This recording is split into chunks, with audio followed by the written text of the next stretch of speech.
से कुछ नहीं Boys जाता। and girls, we are starting with new chapter, and this is chapter number. बेटा आप सारी तो मैंने नहीं करानी ना, थोड़ी तो आधी से ज्यादा तो मैंने करा दी थी, बाकी आपने घर से करनी है। ठीक है, आप खुद से करोगी और मुझे फिर करके बताओगी कि क्या समझ आया और क्या नहीं आया। और फ्राइडे को आपको किस चीज का टेस्ट है? You people have test of mineral resources, minerals की। अभी आज सर ही तो मैंने सर टोटल एक क्लास ली है मिनरल्स की, बिल्कुल शुरू वाली, फिर मैं क्या करूंगा। ग्रुप, ये क्या नाम है, इसको यूट्यूब पे सुनना। अच्छा सही sir. Fishing industry, the easiest chapter in entire IG syllabus. Fishing industry. अब मैं एक चीज आपसे कॉन्सेप्ट पहले पूछता हूं। एक्वा कल्चर, यस बेटा, can anyone define Sir, what is an sir, aqua culture? aquaculture is something related एक to मिनट the एक मिनट इसके बता दो। अहमद, ये Ahmad, sir. Aquaculture is something related to the water. You know the work or the profession that is related to the sea or the cold water profession नहीं कह सकते, industry. Water होता है बेटा। Study of water species, study of water species हम कहते हैं इसको। ये लिख लें इसकी definition. Study of water species is called like fish, like fishing या फिश। ठीक है, श्रिम्प्स भी हो सकते हैं, फिश भी हो सकती है क्या वाटर में। हाँ जी, श्रिम्प्स क्रैब्स एक ही चीज है। इसके अलावा फिश की मल्टीपल टाइप्स होती हैं। ठीक है, तो वेल्स हैं, शार्क्स हैं, ये सारी चीजें आती हैं। उसके अलावा सी स्पीशीज और भी बहुत ज्यादा हैं। क्या? टर्टल, वेजिटेशन भी आ जाती है, जमीन के नीचे जो वेजिटेशन है वो भी सारी इसमें आती है। ठीक है, अब एक्वा कल्चर के ऊपर कितने नंबर का सवाल बन सकता है इस पर्टिकुलर वर्ड पे? एक नंबर का। तो एक नंबर का क्या बनेगा? Define aqua culture. Now is it clear? Any question online students? Any question? अब हम आते हैं कॉन्सेप्ट्स एंड डेफिनेशंस के ऊपर। बेटा as far as concepts and definition are concern,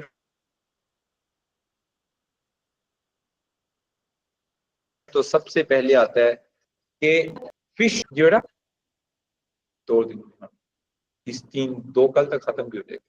अच्छा, कल तो फ्राइडे को नहीं, अच्छा फ्राइडे को टेस्ट होगा।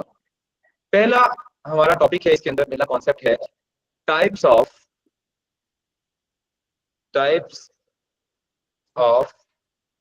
फिशिंग। टाइप्स ऑफ फिशिंग, जो सबसे मेन चीज है टाइप्स ऑफ फिशिंग में, तो there are 2 main types of fishing. Marine fishing and subsistence number fishing. 1 marine, पहले हम लिखेंगे मेरीन फिशिंग, और इसका ऑपोजिट क्या होगा? इनलैंड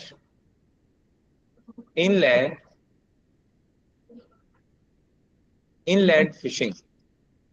अब हम मेरीन और इनलैंड फिशिंग दोनों के बारे में हमें पता होना चाहिए। मेरीन फिशिंग किसको कहते हैं? It is called fishing in sea water, fishing in sea water, this is called marine fishing. और दूसरी फिशिंग कौन सी है? Inland fishing, fishing in lakes and rivers नहीं, रिवर्स में लाजमी नहीं है तेज चले, नॉर्दर्न एरियाज में तेज होते हैं, लेकिन फिश की स्पीशी भी तो ऐसी होती है ना फिर, जो तेज पानी में रहती है। ट्राउट ये पानी के बहाव के अगेंस्ट चलती है। क्या तेज वाटर में वो कुंडियां कुंडियां सी बनी होती है, उनके साथ करते हैं हुक से, फिशिंग हुक या रॉड वगैरह जो होते हैं उनसे। अच्छा, अब इसके बाद है नेक्स्ट क्या चीज बेटा आपकी आती है। अब ये देखें कि और मेरीन फिशिंग और कमर्शियल फिश, मेरीन फिशिंग और इनलैंड फिशिंग की दो कैटेगरीज होती हैं। क्या होती हैं? दो। Yes, it is practised on two levels, subsistence marine fishing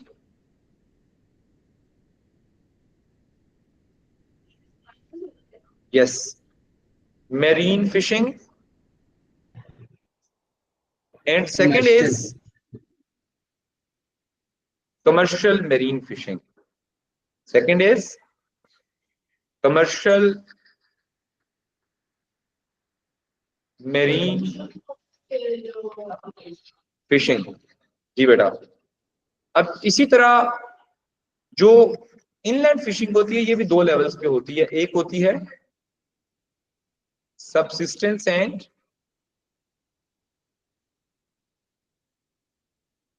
fishing. Inland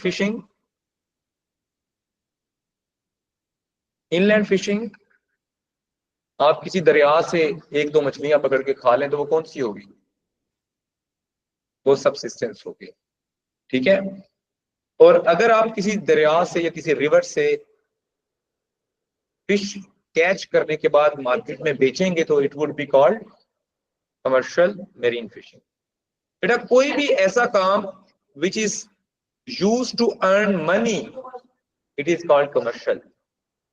for example, you people are sitting in an area which is basically a house, a building, a residential area, but we are using it as a school which is a commercial activity। ठीक है जी बेटा, कुछ plot commercial होते हैं और कुछ plot residential होते हैं। जी ऑनलाइन स्टूडेंट्स बेटा, इज इट क्लियर?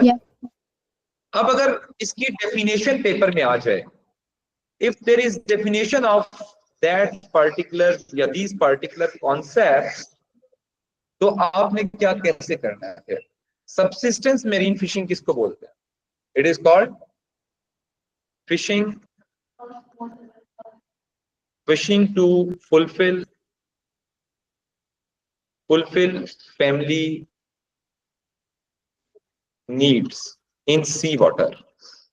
इन बस ठीक है, खैर है, बस बस छोड़ दो, फैमिली नीड्स वाला इतना लिख दो बस, बहुत है। अच्छा, कमर्शियल क्या है? Fishing to earn profits. Yes online students बेटा, इज इट क्लियर? तो इसका भी सेम डेफिनेशन होगा और इसका भी सेम डेफिनेशन होगा, just like the other ones. Is it clear? तो ये दोनों के नीचे मैंने सेम बना दिया। अब हम आते हैं कि मेथड ऑफ फिशिंग क्या है। मेथड्स ऑफ नंबर 2 पे concept number 2 is methods of fishing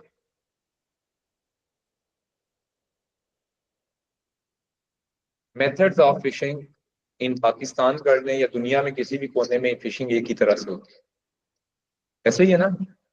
तो मेथड्स ऑफ फिशिंग में क्या चीज है, क्या बना है इसमें बेटा? सबसे पहला है दैट इज कॉल्ड ट्रेडिशनल। इसके लिए एक ऑपोजिट वर्ड सिनोनिम यूज करते हैं इसका। ट्रेडिशनल का ऑपोजिट क्या होगा? नहीं, ऑपोजिट तो मॉडर्न है, सिनोनिम क्या होगा इसका? एक और इसका वर्ड है कन्वेंशनल। किस क्या बोलते हैं उसको? कन्वेंशनल, पुराना, ओल्ड माइंडेड, ओल्ड स्कूल। जी, conventional methods of fishing, conventional methods of fishing, और इसके ऑपोजिट में क्या है जी अलीमा, इसके ऑपोजिट क्या है ट्रेडिशनल के? Modern methods of fishing. बेटा मॉडर्न मेथड्स और ट्रेडिशनल मेथड्स के अंदर फर्क है, देयर इज अ डिफरेंस, ठीक है। अब हम मॉडर्न और कन्वेंशनल और ट्रेडिशनल मेथड्स, इनके अंदर क्या फर्क है हम देखते हैं कि कैसे की जाती है। देखें, चाहे आप समंदर में करें, चाहे आप लैंड पे करें, जिस तरह मर्जी करें, चाहे आप इनलैंड करें, चाहे आप मेरीन करें, ट्रेडिशनल मेथड्स एक ही तरह के होते हैं। नंबर वन, सबसे पहले फिशिंग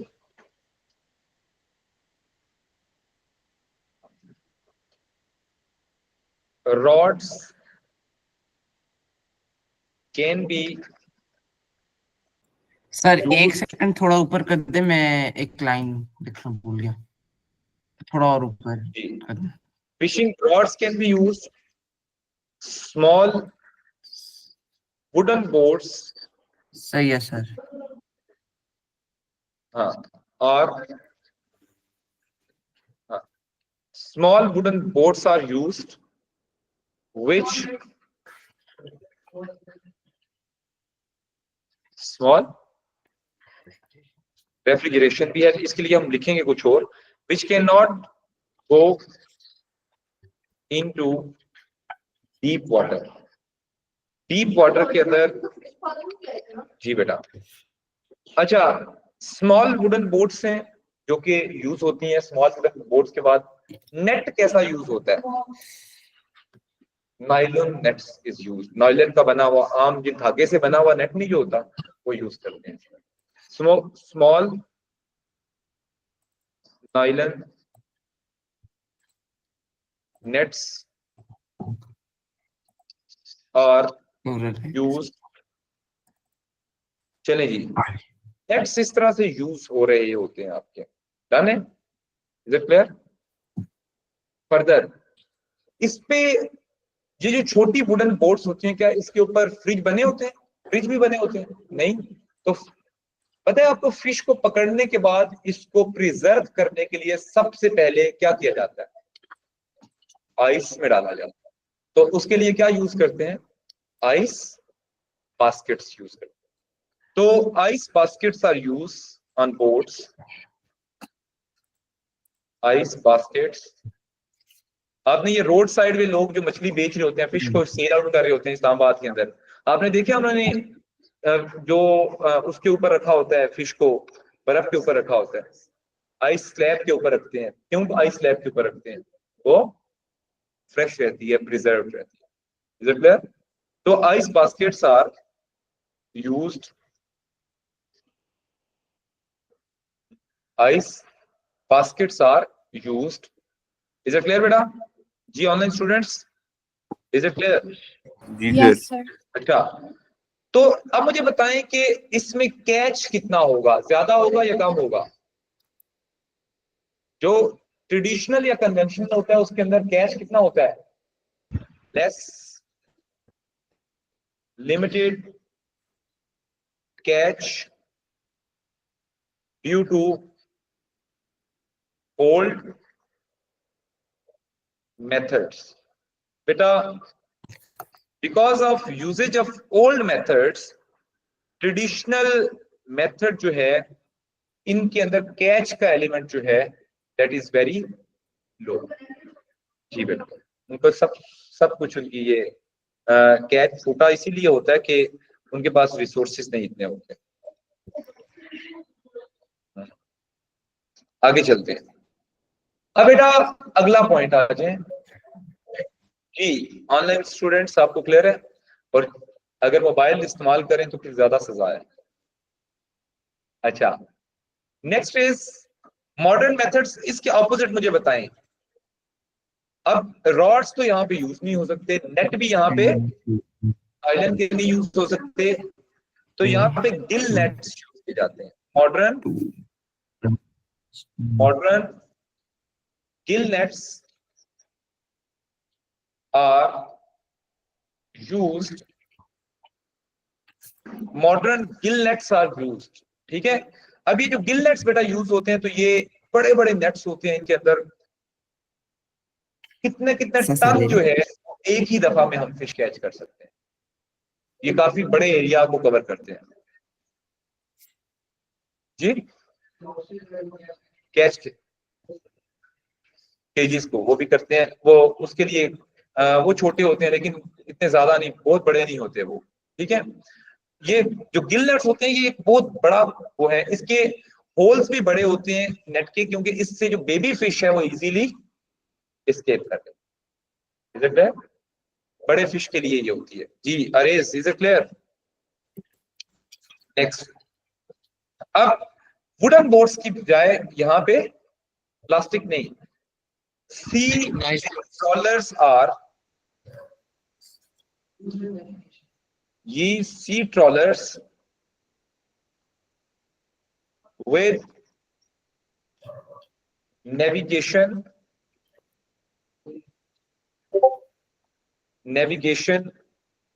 are used। और बड़े जो सी ट्रॉलर्स होते हैं, शिप जो बड़े बड़े होते हैं, वो क्या डीप सी में जा सकते हैं? यस, तो इस ये भी एक मेजर है। फिर इसके बाद इसके अंदर हमारे पास सबसे पहली जो इंस्ट्रूमेंट्स यूज किए जाते हैं, तो शिप्स जो ये जो सी ट्रॉलर्स होते हैं इनके ऊपर बड़े बड़े रेफ्रिजरेटर्स होते हैं। तो रेफ्रिजरेटर्स और इंस्टॉल्ड ऑन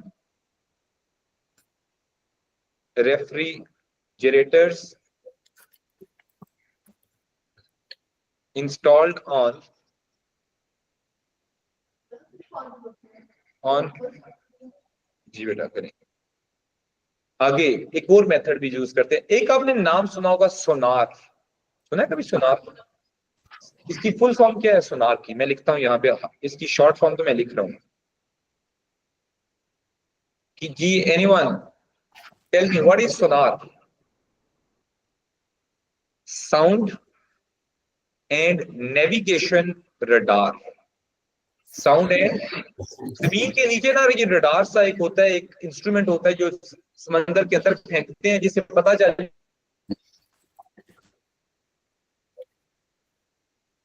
जाता है कि इस जगह पे फिश है या नहीं है। टू लोकेट फिश, नहीं ऐसा कुछ नहीं, ये सिर्फ आपने लिखना है। आपको पता है एक फिशिंग का एक और तरीका भी है बड़ा मॉडर्न सा, यूज ऑफ डायनामाइट। मैं बताता हूं, यूज ऑफ डायनामाइट ब्लास्टिंग, लेकिन इसको सस्टेनेबल मेथड नहीं कहते क्योंकि इससे फिश बहुत सारी डैमेज भी हो जाती है। अब मैं आपको समझाता हूँ क्या होता है। आपने कभी देखा होगा कहीं पे धमाका होता है, उस जगह पे परिंदे इकट्ठे हो जाते हैं, कभी ऑब्जर्व किया डेली लाइफ में? कभी ऑब्जर्व किया ये कि कहीं पे धमाका हो या कोई, आप इवन बुलेट से फायर भी करें, गन से फायर भी करें, बुलेट फायर करें, तो स्टिल उस जगह पे बहुत सारे परिंदे इकट्ठे हो जाते हैं। इसी तरह जब आप डायनामाइट से जमीन के नीचे समंदर के अंदर धमाका सा करेंगे, ब्लास्ट करेंगे, सारी फिश एक जगह पे एक्यूमुलेट होगी, इकट्ठी होगी, आप इजीली वहां पे नेट डालें और कैच कर लें। ये यूज ऑफ डायनामाइट, ये सस्टेनेबल नहीं है क्योंकि छोटी फिश समटाइम्स मर जाती है इसके अंदर, डेंजरस है। ठीक है, इसमें डायनामाइट फिशिंग जो है, तो डायनामाइट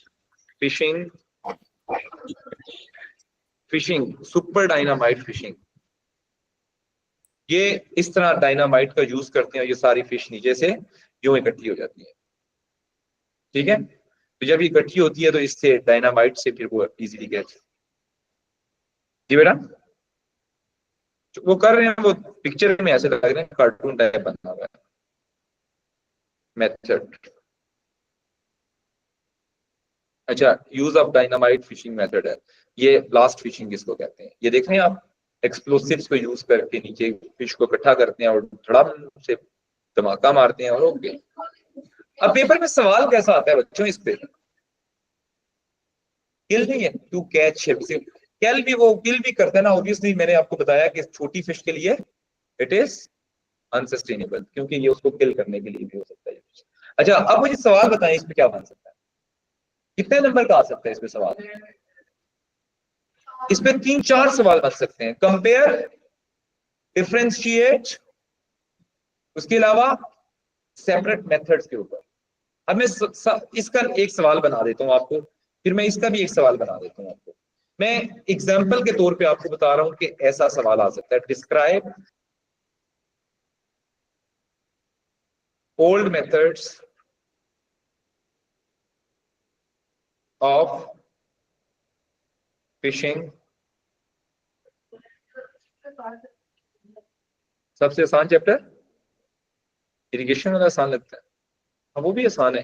तो जब 4 नंबर का क्वेश्चन मैं लिखवाता हूं तो इसका क्या मतलब है, कितने कितने मार्क्स पे आ सकता है, कितने कितने नंबर का और आ सकता है, ये 3 का भी आ सकता है और 2 का भी। तो मतलब क्या है, मैक्सिमम कितने का आ सकता है, 4 का। Is it clear? Next sample question on the other side. Describe modern fishing methods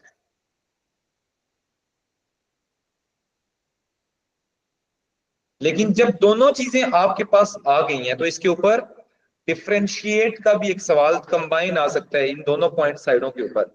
in दोनों पे कंबाइन क्या आएगा, डिफरेंशिएट। कंपेयर के अंदर नहीं आता, कंपेयर में सिमिलैरिटी ढूंढनी होती है, तो ये सिमिलैरिटीज तो इतनी है नहीं इसमें, तो डिफरेंसेस ही हैं। तो इसमें ओ खुद से बनाना है, जबरदस्ती तो बना लेते हैं। Differentiate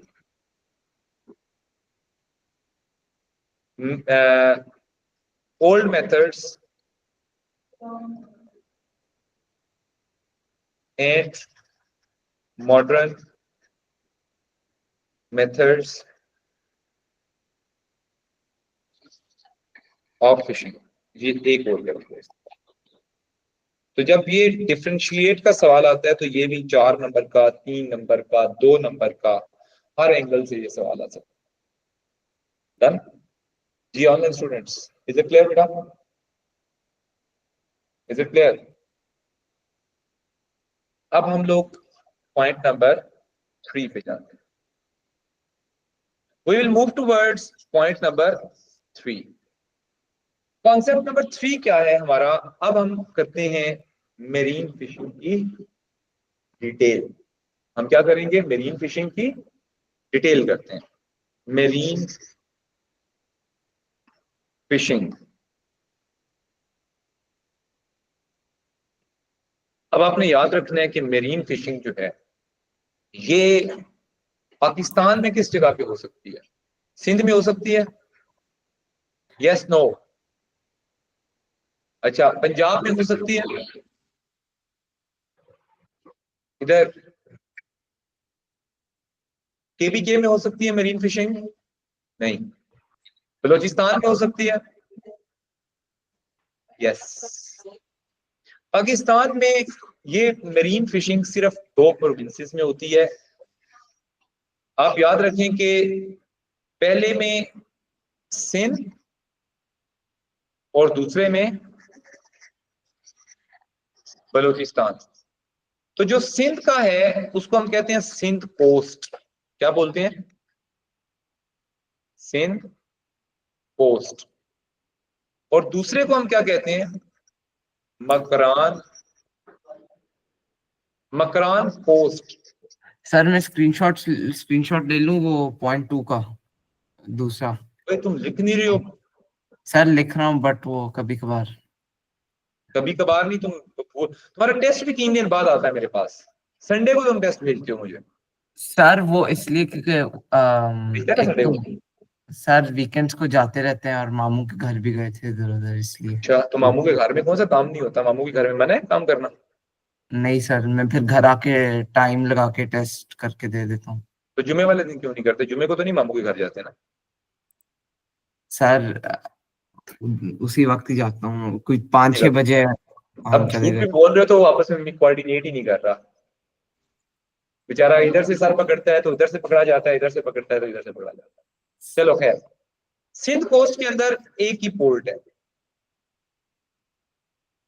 Karachi port. क्या है? कराची पोर्ट है। और दूसरी कौन सी पोर्ट है? किसमें? कोस्ट कहते हैं सी के साथ कोई भी लैंड और सी जहां पे मिलते हैं उस पूरे एरिया को कोस्ट कहते हैं। और पोर्ट वो जगह कहते हैं जहां पे आप शिप्स जो है वो आपकी लोड और अनलोड हो सकती है, सेल करती है, जहां से स्टार्ट होता है, जहां से सेल होता है। Post is the natural thing. क्या? Port is man made infrastructure. ठीक है, मैन मेड स्ट्रक्चर होता है ना पोर्ट जो है। अच्छा, मकरान कोस्ट में, मकरान कोस्ट पे हमारे पास 5 फिशिंग पोर्ट्स हैं। कितनी है? मैं लिखवाता हूं। अब मैंने नाम कैसे याद किया है? JGPOS, ये मैंने छोटा सा होता था तब से याद किया हुआ। JGPOS। अब जे से आपका जीवनी या जीवानी, जी से गवादर, वेल डन। पी से पसनी, ओ से और माड़ा, और एस से सोमयानी, सोन म्यानी। अब ये याद रखना है कि आपने शॉर्टकट क्या है याद करने का? JGPOS। आपने सुना है कभी ये जो पोस्ट लेटर पोस्ट करते हैं जीपीओ जाना पड़ता है? जीपीओ चौक, जीपीओ जाना पड़ता है। जीपीओ जनरल पोस्ट ऑफिस को कहते हैं वैसे, लेकिन आपने JGPOS करना है। जमाल, जीपीओ, आगे कोई भी नाम लगा दो। किसका नाम ऐसे से होता है? जिनाब कर लें, जिनाब पोस्ट नहीं है। मैंने कहा था कि अगर तुक्का मारना हो ना, कभी जिना या अल्लामा इकबाल का नाम लिख दिया करो, शायद कोई हो। पाकिस्तान में वो सारी चीजें आजकल, आपने तुक्का ये भी मार सकते हैं, मरियम नवाज शरीफ, हर जगह पे वो भी अपना नाम लगा रही है पंजाब के अंदर है। मेरीन फिशिंग और इन दोनों में ये है। लेकिन अब आपने, मैं आपके सामने करता हूं कि ये ना आपको कुछ फैक्चुअल डिटेल चाहिए, you need to know that factual detail. इसमें टोटल एरिया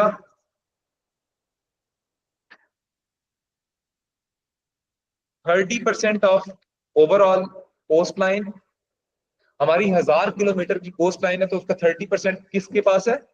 सिंध के प्रोविंस के साथ लगता है। और टोटल एरिया इसका कितना है? 70%। जी अच्छा, अब अगले साल इसमें क्या करना है आपने? टोटल कैच कितने है? इसमें से कितना कैच है? 70% इससे, और टोटल कैच इससे कितना है? 30%। बिल्कुल ऑपोजिट हो गया ये। अब सवाल यहां पे बड़े बन सकते हैं इन, तो इस चीज पे, इस इक्वेशन पे एक सवाल है, why there is more fish catch from Karachi coast, Sindh coast.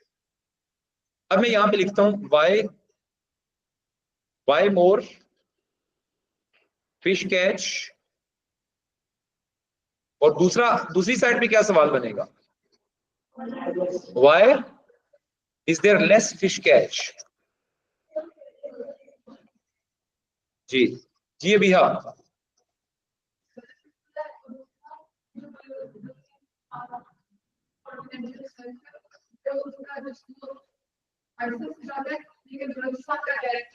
Directly नीचे में जाता है, ठीक हो गया।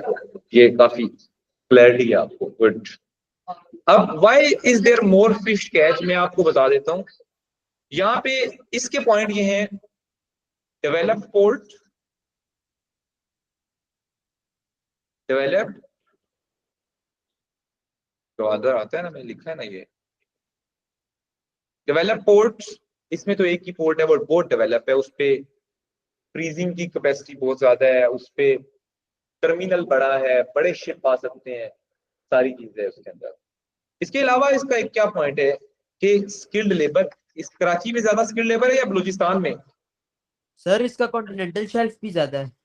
जी बेटा, मोर मैंग्रोव, मैंग्रोव ज्यादा होने से ब्रीडिंग पॉइंट ज्यादा होते हैं। सो मोर ब्रीडिंग, यहाँ पे मछलियां पैदा भी ज्यादा होती हैं, ब्रीड भी ज्यादा होती है।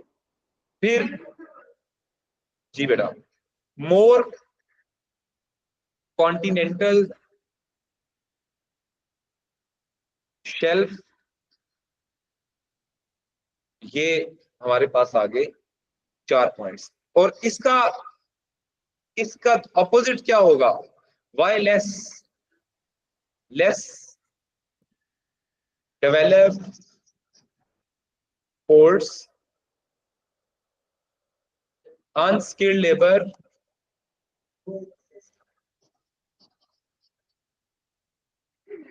limited mangrove,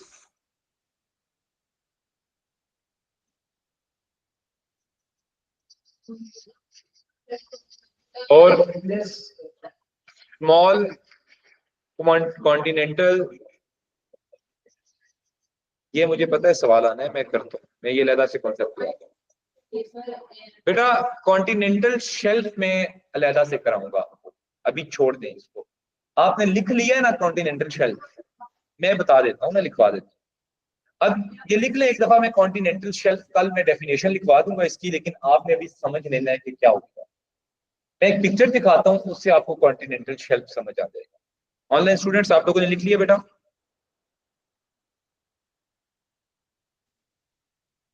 जी बेटा लिख लिया, क्योंकि वहां पे लोग पढ़े हुए नहीं है। Yes sir. लोग पढ़े लिखे हैं, यूनिवर्सिटीज हैं, इंस्टीट्यूट्स बने हुए हैं जो स्पेशल फिशिंग की एजुकेशन देते हैं, ठीक है, वहां से ज्यादा लेकर गवर्नमेंट की कंसंट्रेशन भी वहां पे है। हाँ जी, अच्छा जी, ऑनलाइन स्टूडेंट्स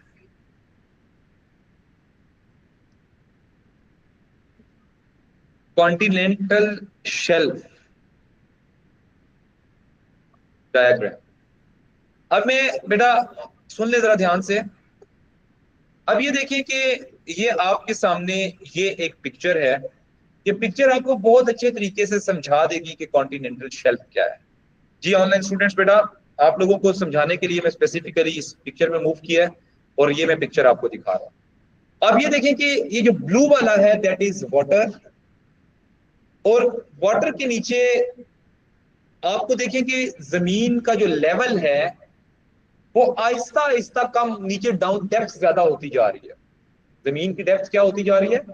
ज्यादा। ये देखें, ये वाटर है और ये लैंड है, तो वाटर इस तरह जमीन के ऊपर आया हुआ नजर आ रहा है आपको।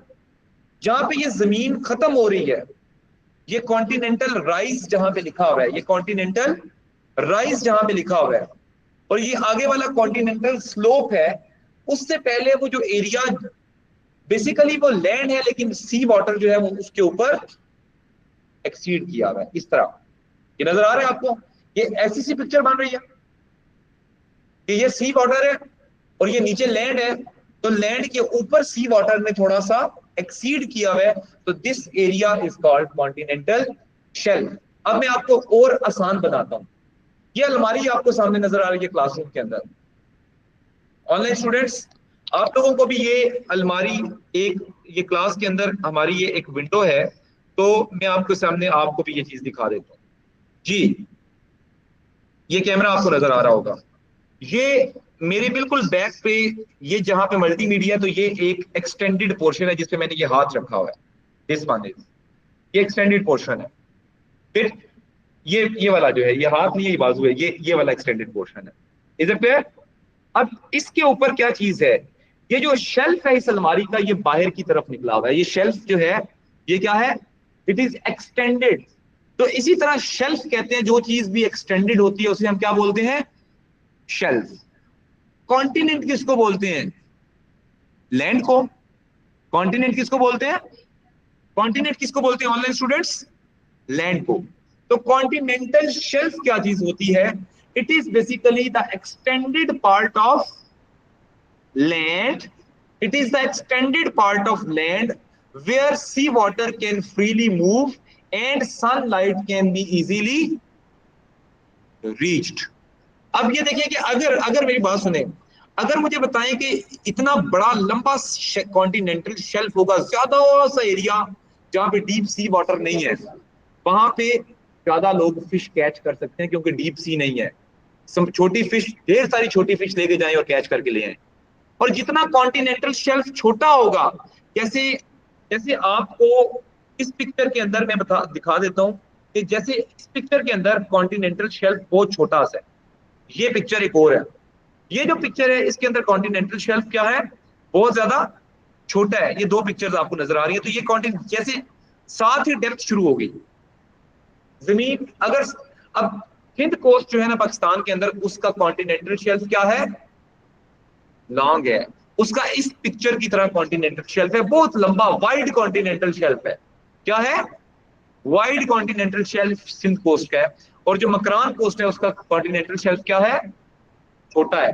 तो जितना कॉन्टिनेंटल शेल्फ छोटा होगा, फिश कैच भी इतना छोटा होगा, और जितना कॉन्टिनेंटल शेल्फ लंबा होगा उतना फिश कैच भी लंबा होगा। तो यहां तक आज का लेसन था हमारा जी। Online students, is there any question?